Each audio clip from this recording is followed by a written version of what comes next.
But first, we consume it every day with the reassurance from our health authorities that it is doing us good.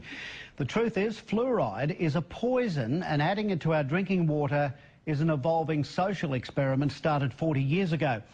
Now one of the world's top fluoride experts has issued a grim warning about what it could be doing to our health and that of unborn children.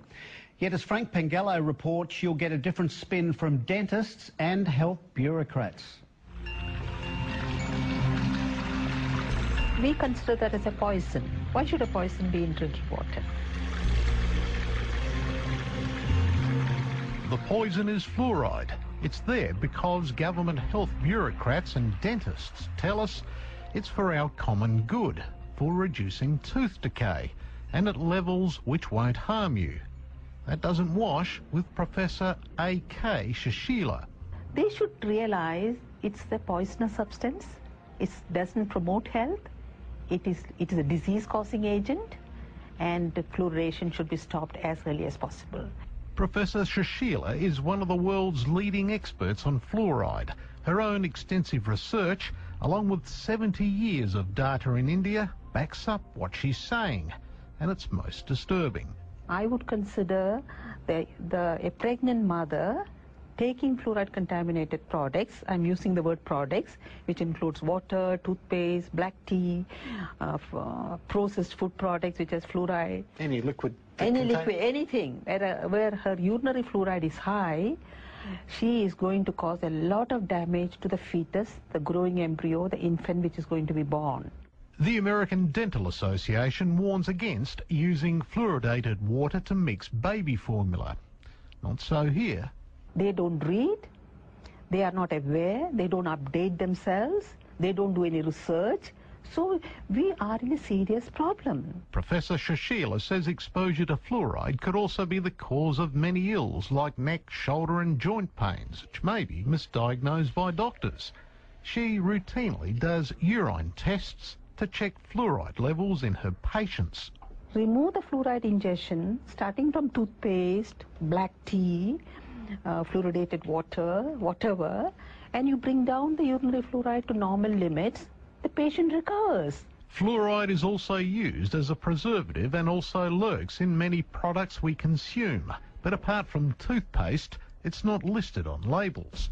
So it is coming into one's body through many sources, and you are not aware of it. The fluoride that goes into our drinking water is toxic waste from the production of fertiliser. For maybe 100 years, the phosphate fertilizer industry put out two very, very poisonous gases into the environment, hydrogen fluoride and silicon tetrafluoride. Eventually, they were required to capture those, and they did it with a wet spray, water, and that water converts these two very toxic gases into hexafluorosilicic acid. And it's this scrubbing liquor, which is about 25% strong, is put into tanker trucks, driven around the country, and added to our drinking water.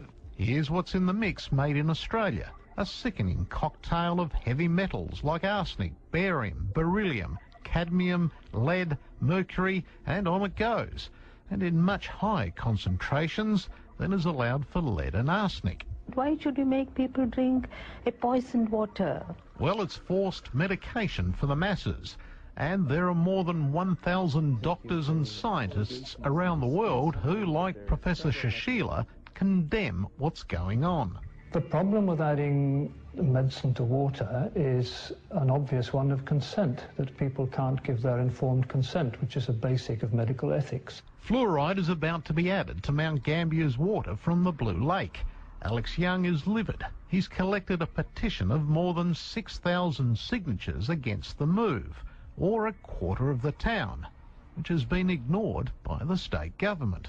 The issue of fluoridation had largely been ignored by the government, in not terms they want to push it, but in terms of allowing the community to have a say in the matter. They simply just ignore us. And I am, and the rest of the group here, are just amazed at the level of ignorance shown on this matter. We wanted to talk to someone in SA Health about the issue. Instead, we got a written statement which didn't address our questions directly. It claims Mount Gambier children have 78% more tooth decay than those in Adelaide who drink fluoridated water, and that it's considered safe and used in other developed countries like the USA, UK and Canada. Well, there aren't many more on that list, as anti-fluoride campaigner Professor Paul Connett points out. Most European countries do not fluoridate. Austria, Belgium, the Netherlands, France, Germany, Sweden, Norway, Denmark, Iceland, Italy, Greece, Portugal. The overwhelming number of countries in the world do not fluoridate, and guess what?